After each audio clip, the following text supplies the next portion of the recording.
transmissões ao vivo pelo Instagram, né, e Facebook. E a gente tentou fazer pelo YouTube, mas não estava funcionando muito bem por causa do sinal de internet aqui dentro. Então a gente vai gravar e vai à noite transmitir para o YouTube. Mateus 24, 29 e 31. Nós temos pregado esse ano exclusivamente sobre Jesus Cristo. Desde janeiro. Comecei a pregar em Mateus 1, chegamos hoje em Mateus 24. Mateus 24, capítulo 29 e 31. Você pode abrir a sua Bíblia e o texto diz assim. Deixa eu ver aqui. Vamos ler apenas 2 versículos e nós vamos lendo o restante na sequência da palavra. Amém? Logo depois da aflição destes dias, o sol escurecerá, a lua não dará sua luz, as estrelas cairão do céu e os corpos celestes serão abalados. Então aparecerá no céu o sinal do Filho do Homem, e todos os povos da terra se lamentarão e verão o Filho do Homem vindo sobre as nuvens do céu, com poder e grande glória. Vamos parar aqui. Queridos, é interessante Jesus estar tratando disso, porque ele continua respondendo a pergunta que lhe foi feita lá no capítulo 24, versículo 3. Vamos dar uma recapituladinha. Jesus estava no templo, na área permitida para os judeus, ensinando, e aí ele dá uma bronca nos fariseus, nos herodianos e nos saduceus, que eram os grupos religiosos da época. Ao sair do templo, os discípulos, em vez de estarem preocupados com a parte espiritual e com o que Jesus disse, os discípulos ficaram preocupados com a estrutura do templo, com as pedras, com a magnitude do templo, e tentou mostrar para Jesus que aquele templo era muito bonito. E é importante nós lembrarmos que o templo estar construído na cabeça do judeu e do israelita era um sinal da aprovação de Deus para com o seu povo. Então Jesus fala uma palavra muito dura para os discípulos, assim, olha, esse templo que vocês estão admirados não ficará aqui pedra sobre pedra. Os discípulos tomam aquele susto, Jesus sai do templo, sai da cidade, vai para o monte, do monte dá para se ver ao longe o templo. Então Jesus se assenta e os discípulos perguntam para Jesus, se você quiser ler comigo o capítulo 24, versículo 3. Versículo 1. Jesus ia se retirando do templo, quando se aproximaram dele os seus discípulos para lhe mostrarem as estruturas do templo. Eles, porém, lhe perguntou, não vedes tudo isto? Em verdade vos digo que não ficará aqui pedra sobre pedra, que não seja derrubada.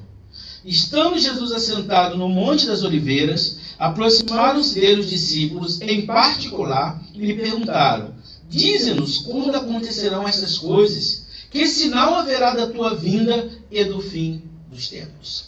Então agora os discípulos preocupados, dizendo, mas já que o templo é sinal da aprovação de Deus, agora Jesus diz que o templo será destruído, e agora os discípulos perguntam, que sinal?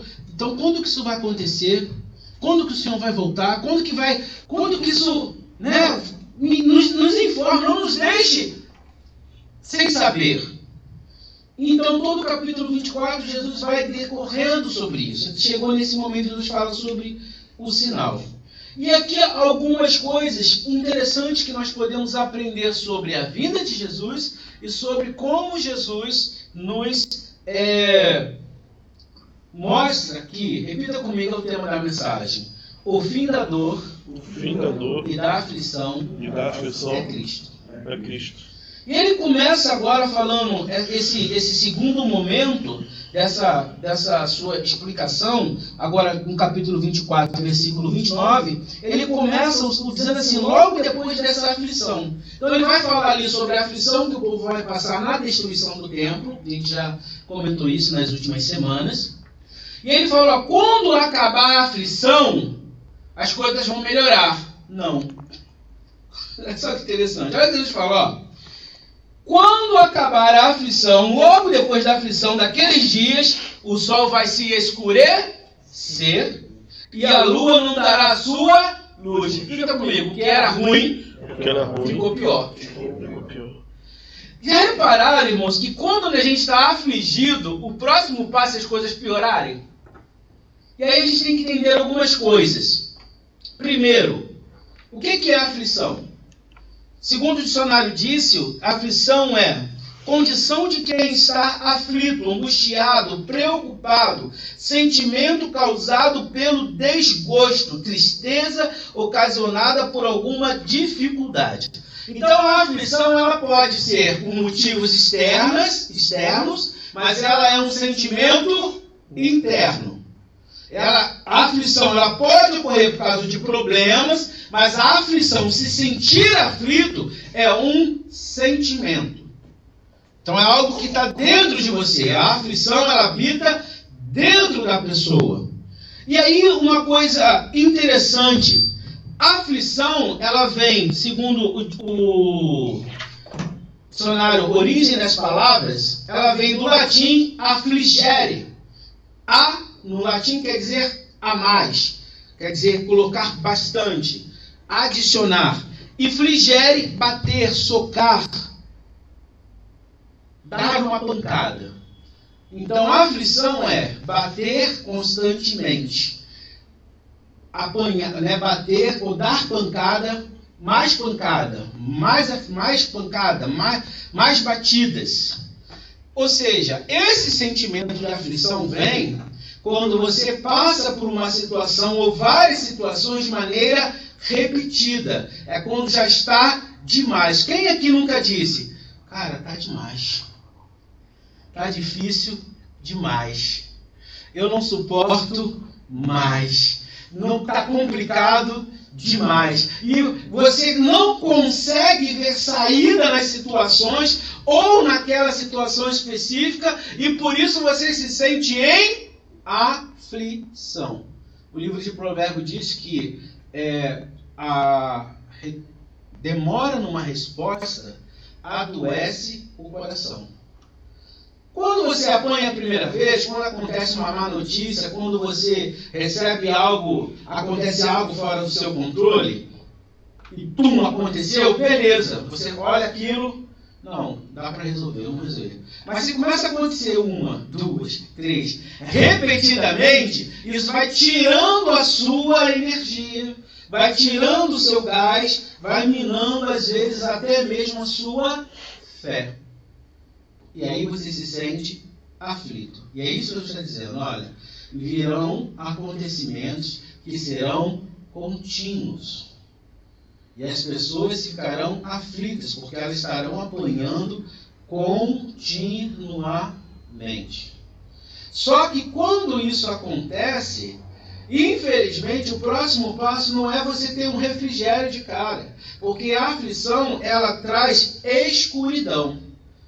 Quando Jesus fala, o sol deixará de brilhar, né? Esse brilhar aí quer dizer, deixará de aparecer a sua luz. Não é que o sol vai explodir, vai desaparecer, nada disso. E a lua deixará de ter o seu brilho. Jesus está falando do quê? Do eclipse. Quando tem o sol e a lua se posicionando um na frente do outro, nenhum dos dois brilha. E a gente fica onde? No escuro, não é isso? Então Jesus está falando, olha, a aflição ela vem acompanhada de escuridão, ou seja, quando você está apanhando de uma situação com muita frequência, você começa a não ver mais saída, é ou não é? A gente começa a parar de perceber que aquilo ali tem uma saída, tem um fim, a gente se sente no escuro. E aí parece que quando a gente está no escuro, aflito, que o mundo desaba sobre nossas cabeças. E é o terceiro ponto da aflição que Jesus aqui declara. O céu, então, vai ser abalado e as estrelas cairão. Provavelmente, Jesus está falando de uma chuva de meteoros, né, que a gente já viu aí na televisão. Eu nunca vi presencialmente, mas na televisão a gente vê aquele monte de estrela, que a gente chama de estrela cadente. Jesus está usando uma figura de linguagem atmosférica, né, que era muito usada no Velho Testamento para falar das calamidades, das coisas que iam de acontecer. E aí eu vou abrir aqui um parênteses sobre isso para falar o seguinte, está dizendo, olha, isso vai acontecer, e esses sinais vão acontecer logo depois dessas aflições, dessas pancadas, dessas coisas, é o sinal da minha vinda. E sobre a volta de Jesus, essa mensagem não é sobre a volta de Jesus, né?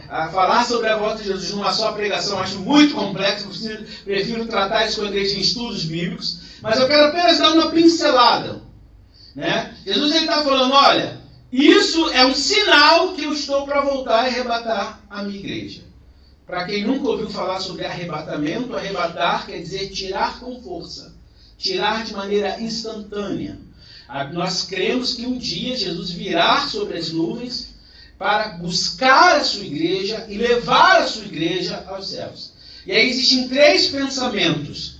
O primeiro é que Jesus vai buscar a sua igreja e o mundo, quem não subir com Jesus, vai passar por um período de 7 anos, onde é chamado de grande tribulação, dividido em 2 períodos de 3 anos e meio, onde um homem, que a Bíblia não diz quem é, mas apenas chama de anticristo, será levantado como governador mundial para governar o mundo todo num tempo de aflição, dor contra Deus. Não, a igreja, no pensamento mais popular, não estará aqui durante esse período. Irmãos, como eu torço para isso acontecer? Sou um torcedor vivo. Eu sempre acreditei nisso. Quando me apresentaram as outras 2, eu fui estudar. E hoje eu virei um torcedor. Eu torço muito para Jesus voltar no início. E a gente está livre desse negócio. Como é bom.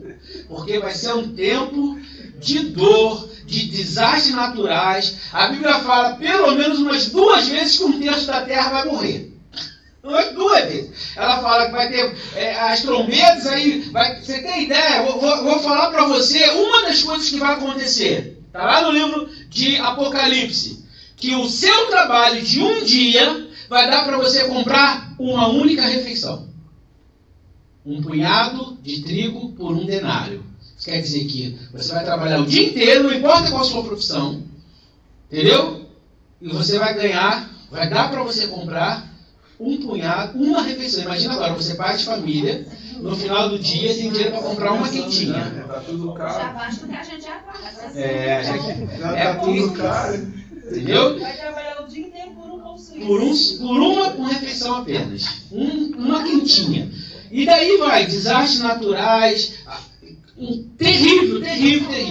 Entendeu? Terrível. Né? Você que está achando as coisas caras, lá vai ser complicado. Isso vai ser no mundo. Hoje nós temos coisas isoladas. Isso vai ser generalizado. Né? O próprio Satanás governa. A Bíblia diz que Deus, olha só, Deus dará autoridade e poder ao anticristo para governar a terra. Com o falso profeta e a besta. Ou seja, Satanás terá autoridade para governar este mundo durante 3 anos e meio, governo efetivo. Serão 3 anos e meio ele terá apenas autoridade e 3 anos e meio com governo efetivo. Então vai ser muito complicado. Porém, há alguns biblistas e teólogos que defendem que Jesus virá não no início e que nós, igreja, estaremos livres disso, mas que Jesus virá no meio. Ou seja, a primeira metade, que vai ser bem complicada, que inclusive esse negócio de uma refeição por um dia de trabalho, está lá no início, né? Logo na verdade, está nem ali muito, está no início ali se é 3º ou 4º cavalo, no livro de Apocalipse, a igreja vai ser arrebatada no meio. Então a parte final, que é a pior, a gente está livre. Ufa! Mas existem alguns estudiosos, que, principalmente utilizando esse texto de Mateus 24, vão dizer que não, que a igreja vai estar aqui durante toda a grande tribulação. Toda. Então nós vamos vivenciar todo esse mal sobre a terra e seremos arrebatados somente no final para sermos arrebatados ao céu e voltarmos para reinarmos com Cristo durante 1000 anos. Né? Somente. Então existem essas 3 linhas. A Igreja Nazareno não tem uma posição firmada sobre nenhuma das 3. Você pode escolher as 3. A minha posição é: torço muito para Jesus vir no começo. Me preparo para Jesus vir. Olha só, eu costumo dizer isso. Presta atenção. Eu estou preparado para Jesus voltar todos os dias, mas vivo como se ele não fosse voltar todos os dias. O fato de você estar preparado, isso não tira de você a necessidade de se planejar financeiramente, a necessidade de você construir família, a necessidade de você ter ideias, entendeu? Você viver uma vida. A Bíblia nos fala que havia ali em Tessalonicenses algumas pessoas que não queriam nem mais trabalhar porque Jesus ia voltar. Aí Paulo fala para eles assim, quem não trabalha, quem não coma. Né? Então usar isso como desculpa é coisa de preguiçoso, tá? Então não. Então você tem que estar preparado para Jesus voltar todos os dias, mas viver como se Jesus não fosse voltar todos os dias. Você tem que continuar tocando a tua vida, tá bom? Mas eu torço muito, irmãos, como eu torço, né? Mas também entendo que possa ser no final. Como eu falei, eu antes de estudar o Apocalipse, eu era pré-tribulacionista, acreditava fielmente que Jesus ia voltar no começo, e todos os filmes que você vê, vai mostrar Jesus voltando no começo. Mas aí quando você começa a estudar a Bíblia e as outras visões, eu virei meso, né? Nós vamos voltar no meio. Estudei mais um pouquinho e falei, não dá para defender nenhuma delas. Torço pela primeira, me preparo para a segunda e terceira. Entendeu? Jesus não voltou no meio. Começou a tribulação, Jesus volta no meio, Jesus volta no meio, Jesus volta no meio. No meio, ai não, Jesus vai vir no final.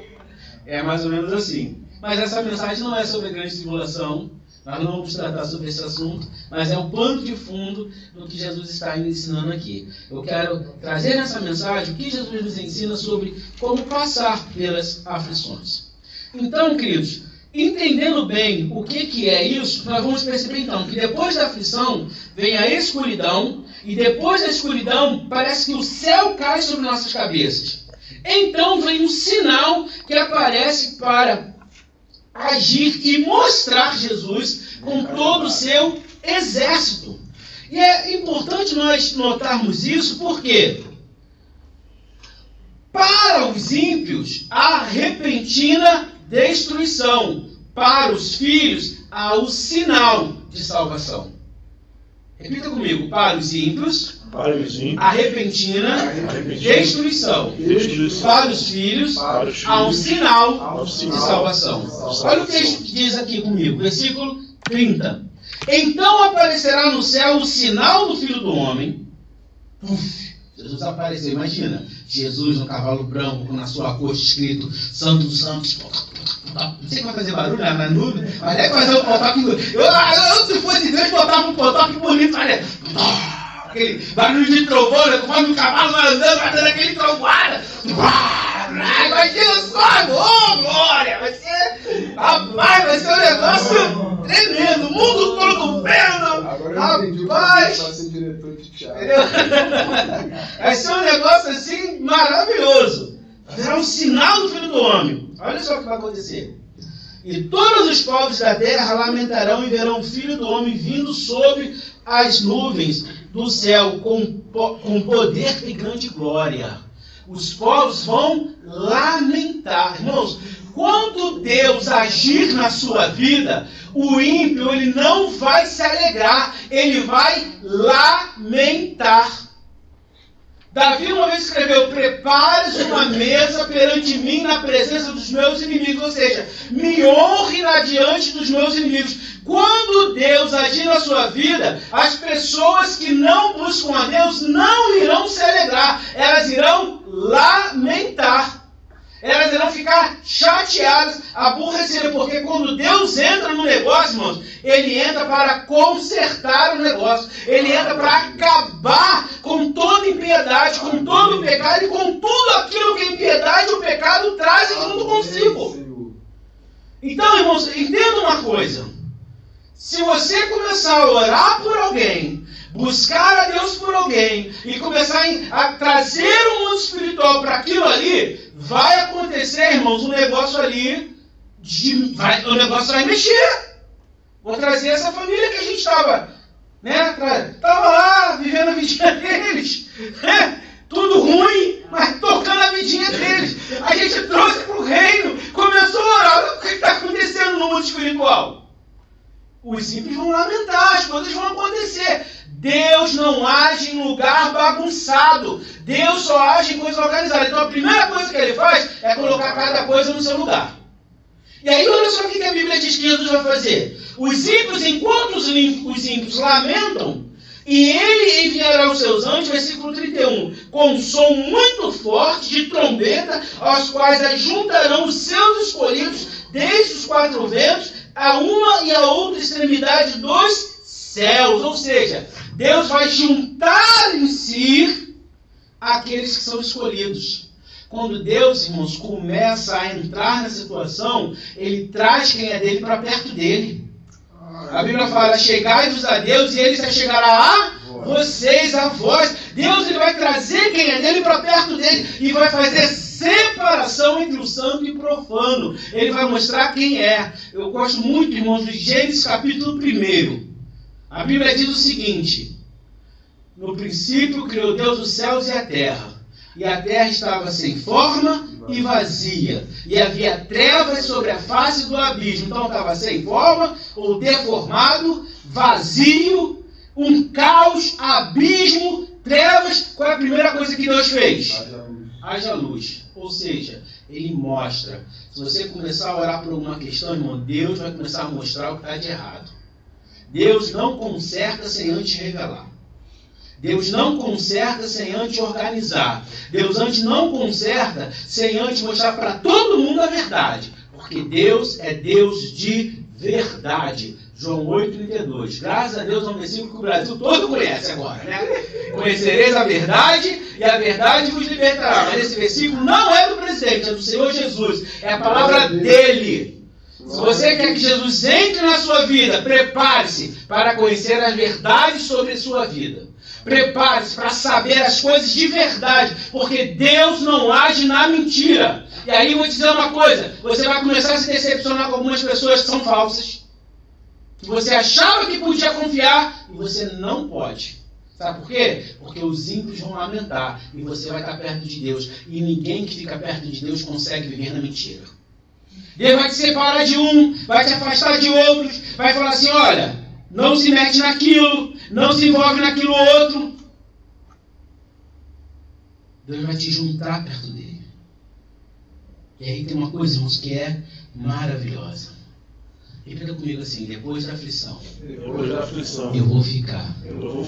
É pertinho de Jesus. Pertinho de Jesus. Glória a Deus.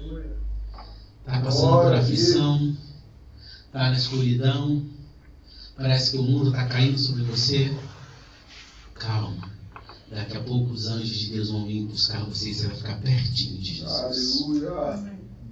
Pertinho de Jesus. Calma, tem uma hora, tem um tempo. Hoje, na escola dominical, a Bia falou sobre o tempo Kairos. O tempo de Deus, querido. E vou falar uma coisa para você. Deus não vai deixar você ir até o ponto de você quebrar. Porque Ele só nos permite ir até onde a gente suporta. Então aguenta mais um pouquinho. Tem um hino que fala, né? Espera só mais um pouquinho. Espera só mais um pouquinho. Se a bênção está demorando, espera só mais um pouquinho. Fica firme no Senhor. Confia no Senhor. Deus está trabalhando por aqueles que nele confiam e esperam. Deus não te abandonou. Deus não te deixou à sua própria sorte. Deus não te deixou sozinho. Pode parecer, está tudo escuro, o céu está acabando, você está afligindo porque está apanhando demais. E a aflição é isso, é apanhar muito. Mas o seu tempo, o tempo do sinal. E aí, queridos, olha que coisa maravilhosa. Os ímpios vão lamentar. Jesus veio para reunir os seus. E isso é promessa de Deus. E ela vai se cumprir. E é interessante que aos filhos é dado sinais. Para um pouquinho, tira o foco da aflição e veja os sinais de Deus na sua vida. Jesus está dizendo, olha, às vezes, até mesmo a aflição é um sinal de que eu estou agindo. Está pronto para pensar nisso? Que a aflição é um sinal de que Deus está agindo na sua vida. Porque o conjunto de todas as coisas ocorrem para o bem daqueles que amam a Deus. Então, até mesmo essa aflição, essa escuridão, E esse cair do céu sobre você pode ser um sinal de Deus que Deus está agindo na sua vida. Para um pouquinho e veja os sinais de Deus. Faça como Jó escreveu. Quero trazer à memória o que me dá esperança. Para um pouquinho de olhar o problema e olhe para aquilo que Deus lhe prometeu. Se a gente for para o livro de Números, nós vamos perceber lá Deus dando uma ordem para Moisés sobre a terra prometida. Leia com muita calma o livro de Números a partir do capítulo 10. Você vai acompanhar a trajetória de Israel e Deus vai dar uma ordem para Moisés dizendo o seguinte: Moisés, vai espiar a terra, junte 12 príncipes e veja se a terra é boa ou ruim, forte ou fraca, e se lá realmente emana leite e mel, como eu disse. Deus mandou olhar apenas isso. Moisés reúne o povo, chama os 12 príncipes, dá a ordem que Deus deu e completa a ordem. Qual é o cumprimento de Moisés? Deus não mandou Moisés dizer isso, mas Moisés completa a ordem. Ele fala assim: vê se a terra também tem exército ou não, se o povo é forte ou não, se o exército é bom. Moisés manda o povo ver as estratégias militares. Deus não mandou ver estratégias militares, Deus mandou apenas ver a bênção, aquilo que Ele prometeu. Às vezes, querido, as aflições que você está passando porque você foi ver coisas que Deus não mandou você ver. Você criou para si fantasmas que não existem.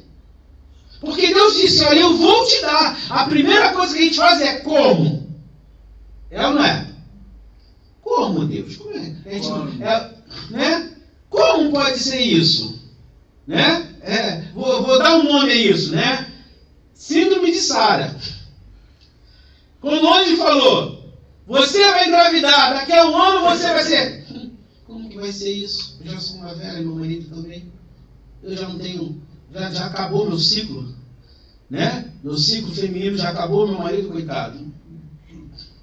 Não funciona mais o negócio lá dele. Já está ali, né? 99 anos já, o negócio já.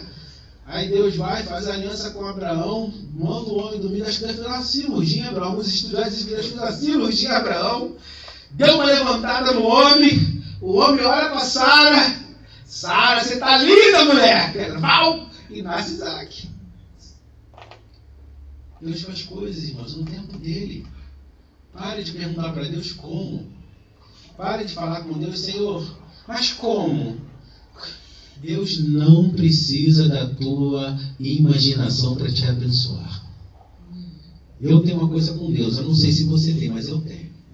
Quando Deus fala comigo, minha mente automaticamente imagina um monte de maneiras de aquilo acontecer.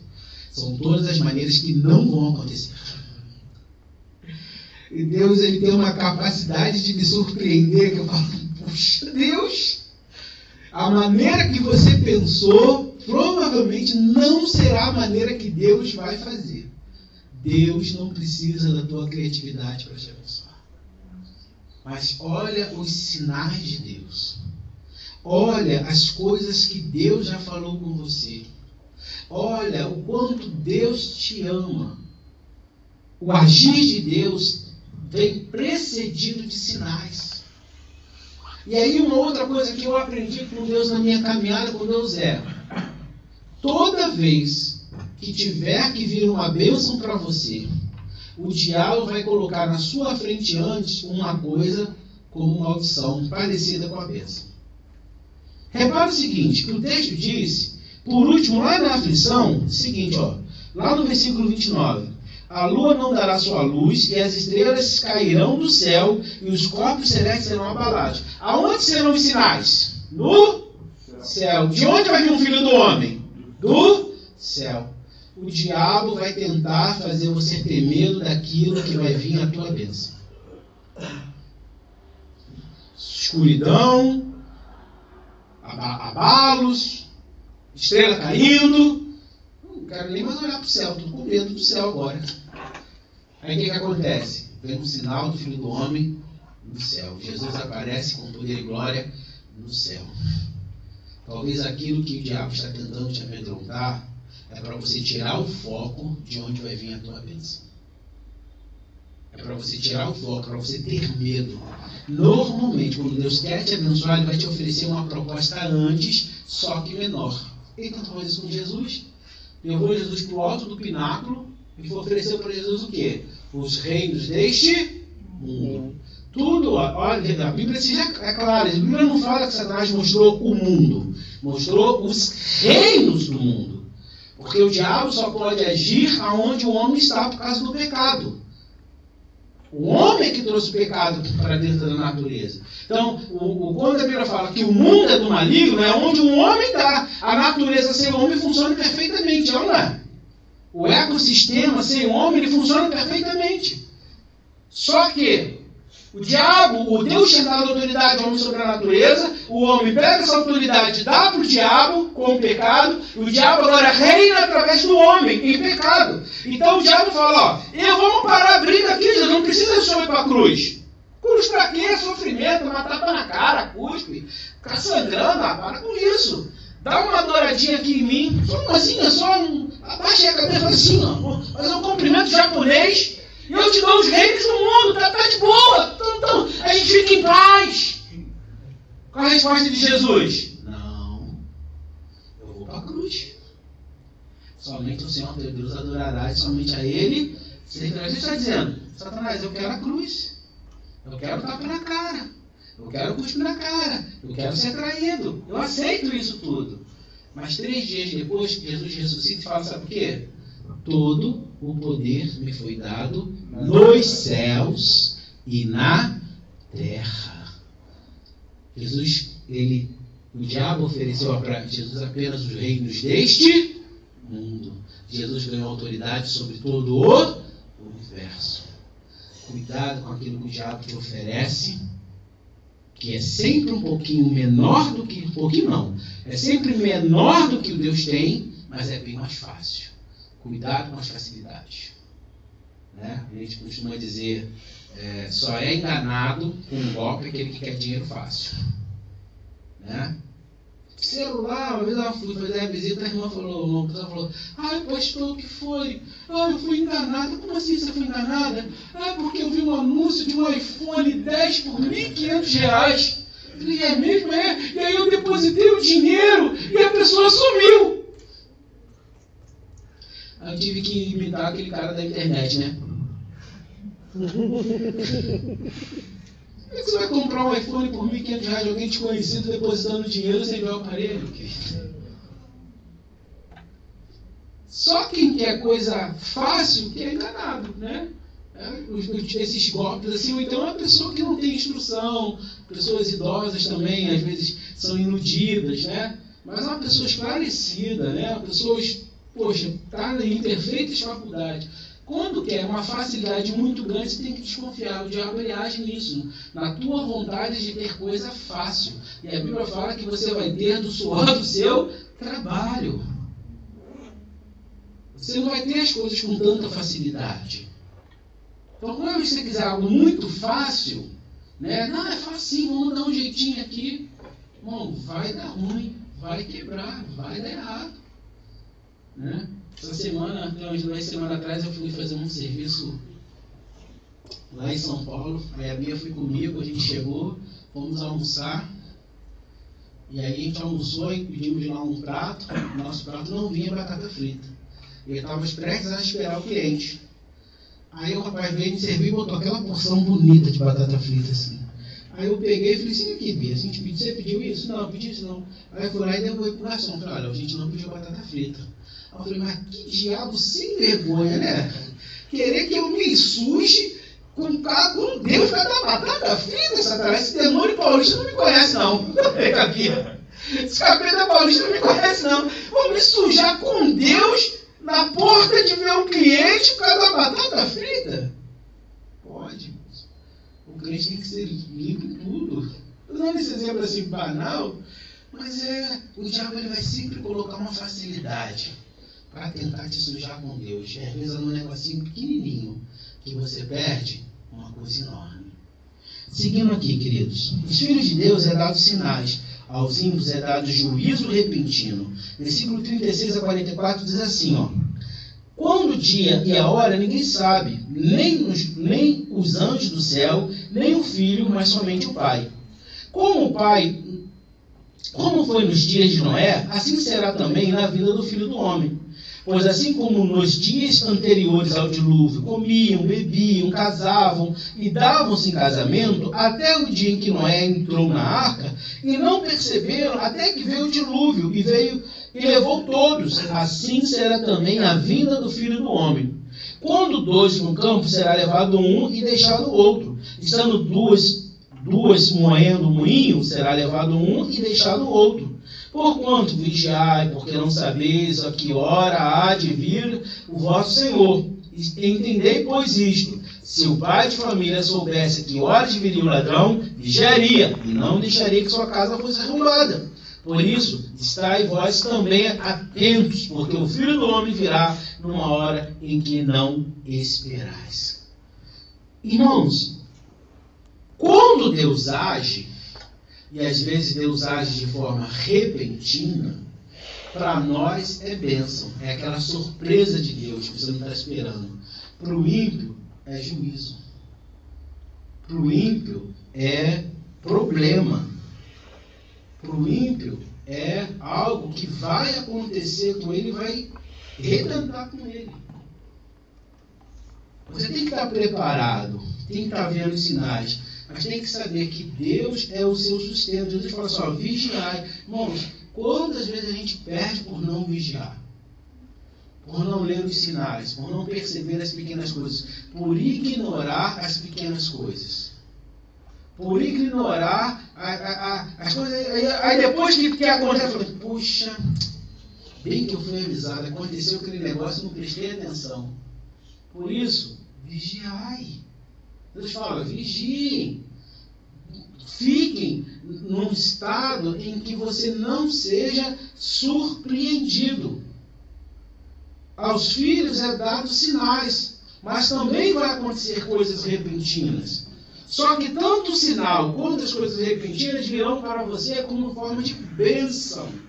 Porque você é filho da promessa. Enquanto para o ímpio virá em forma de aflição contínua. Contínua. A sua aflição tem tempo para acabar, a do ímpio não. Essa é a diferença. A diferença não é que você não vá passar por aflição. Não é que você não vai sofrer coisas. A diferença é que você tem Deus e por ter Deus tem um tempo específico para acabar a sua dor. Fica calmo, confia no Senhor, respira, conta até 10, sinta o fruto do Espírito Santo. Quando eu estou muito nervoso, eu vou para o fruto do Espírito Santo. Paz, amor, união, temperança, longanimidade, mansidão, domínio próprio. Aí eu vou citando para acalmar. Não ceda às emoções, porque a aflição vai passar. Vai passar. Para o ímpio não, ela vai permanecer. Deus vai fazer separação. Então Deus está dizendo, olha, vigiai. Não perca a sua bênção por falta de vigilância.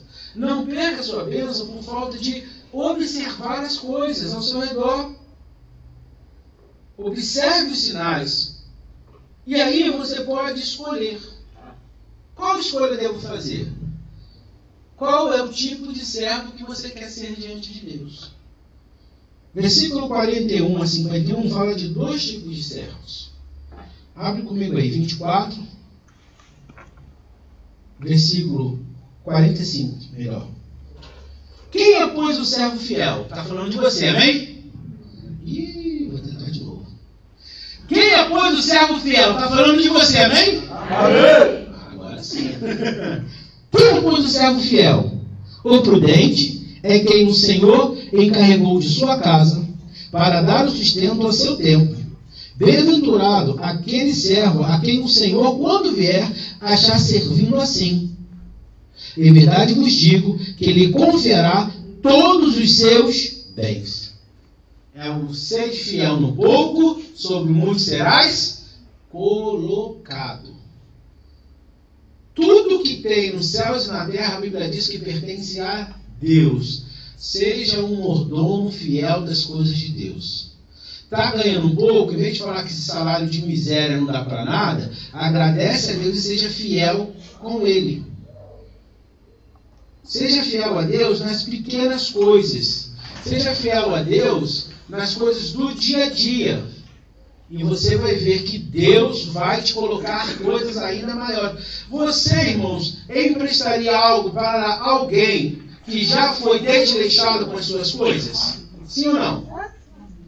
Você emprestou um tênis, mulheres, você emprestou uma tesoura para alguém, uma panela, um pote, né? A mulher odeia que destrua seus potes, né? A pessoa foi na sua casa, você fez aquele negócio gostoso, aí você quer agradar, fala assim, leva um pouquinho para fulano, leva você comer um pouquinho depois, aí você fez um potinho, aquele potinho, aí você não vai dar aquele pote russo, vai dar aquele pote bonito, né? Aí você dá aquele pote, a pessoa leva e a pessoa não te devolve. Ou então ela te devolve o pote quebrado, sujo. Você vai de novo fazer a mesma coisa? Você pode até dar comida, mas agora vai ser naquele potinho mais feio que tiver. Você sabe que a pessoa de manteiga, ó, meu Deus do céu. Aquele vai esculachar logo o negócio.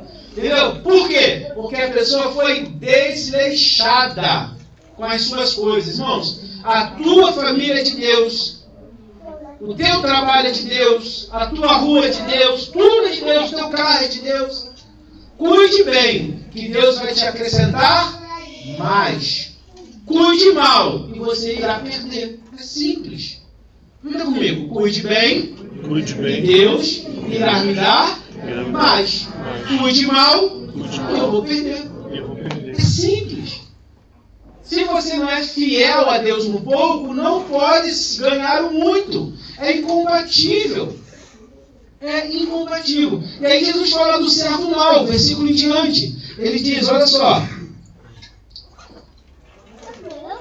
Se, porém, aquele servo for mau e disser consigo, o meu senhor tarde virá, e começar a espancar os seus conservos, e comer e beber com os beberrões, virá o Senhor daquele servo um dia em que não espera a hora, em que ele não sabe, e castigará e lhe dará lugar com os hipócritas, ali haverá choro e ranger de dentes. Como, pastor, que eu sou um servo fiel, então? Primeiro, como o próprio texto já diz, cuidando bem das coisas do seu Senhor. Segundo, Jesus, que bênção, né? Eita, Jesus, que maravilha. Segundo, sendo fiel, observando os sinais, entendendo que a aflição vai passar, confiando em Deus em todo momento. Seja fiel a Deus, querido. E aí, eu quero terminar com essa palavra. Seja fiel a Deus no tempo de aflição e no tempo da abundância. Não mude conforme a onda da vida, mas seja fiel ao Senhor em todo tempo. E Ele te honrará e dará a você cada vez mais. E aí, faz um paralelo. A aflição é bater, vamos voltar a apanhar, né? Quem está sofrendo de aflição é porque está apanhando cada vez mais. Mas o texto começa com Jesus falando de quem está apanhando cada vez mais, mas também termina de pessoas que estão ganhando com Deus cada vez mais. Talvez a sua vida hoje seja de quem está apanhando, mas Deus quer que você mude de vida e comece a receber de Deus cada vez mais. E foi para isso, para recebermos de Deus o melhor do universo, que é a presença dele em nossas vidas, que Jesus morreu na cruz para nos salvar. Vamos nos colocar de pé. Porque pela graça sois salvos, por meio da fé. E isso não vem de você, é dom de Deus. Jesus não morreu na cruz para você viver uma vida de aflição. Jesus disse, no mundo tereis aflições, mas tende bom ânimo, eu venci o mundo. Jesus não quer esse estado para a sua vida. Isso não é um estado contínuo, é um momento. E esse momento vai passar.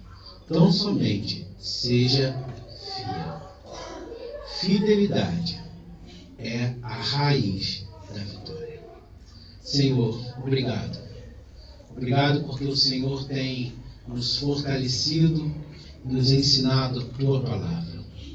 Que possamos, ó Deus, ser como servos fiéis, que obedecem a Tua palavra, que fazem, ó Deus, a Tua vontade, que buscam, ó Deus, o Teu santo nome.